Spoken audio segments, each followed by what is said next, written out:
With that, let me hand over to Ranking Member Smith of the House Armed Services Committee. Thank you very much. I completely agree with everything Jim just said. I'll just add 3 quick points. One big concern we have on the Armed Services Committee, what is the policy going forward?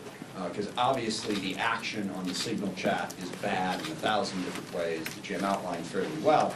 But worse is the fact that the Secretary of Defense and everybody else associated is saying, there's nothing to see here, there's nothing wrong, which clearly implies that they're just going to keep doing it this way.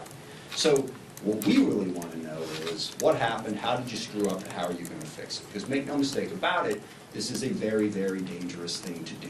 To be giving out attack plans, the time, the weapons you're going to use, and the targets you're going to hit in advance of that attack. I don't know why we're having a conversation about why that is bad. What are they going to do to fix it? Right now, the answer is nothing.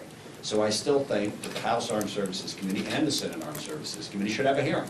Ideally, Secretary Hegseth should come over and talk to us, but somebody from DOD should come over and explain what they're going to do to make sure that OPSEC actually is something that they care about and that they're going to fix going forward.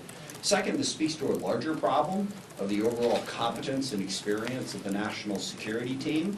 Just about anyone who's ever been involved in an operation like this would have said, why are we having this conversation on a signal chat? But the people on that signal chat, none of them have really had that experience, with the possible exception of Mike Waltz. Also worth noting, no senior uniform was on that call.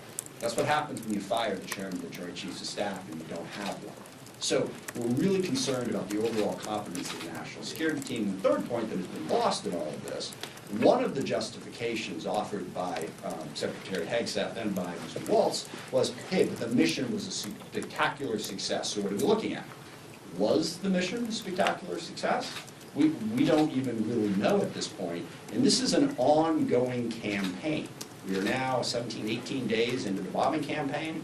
And please understand, the mission wasn't to blow some things up and kill a bunch of Houthis. The mission is to reopen the Red Sea to shipping. And the Red Sea is no more open today than it was 18 days ago when this campaign started. So again, getting to the competence of the national security team.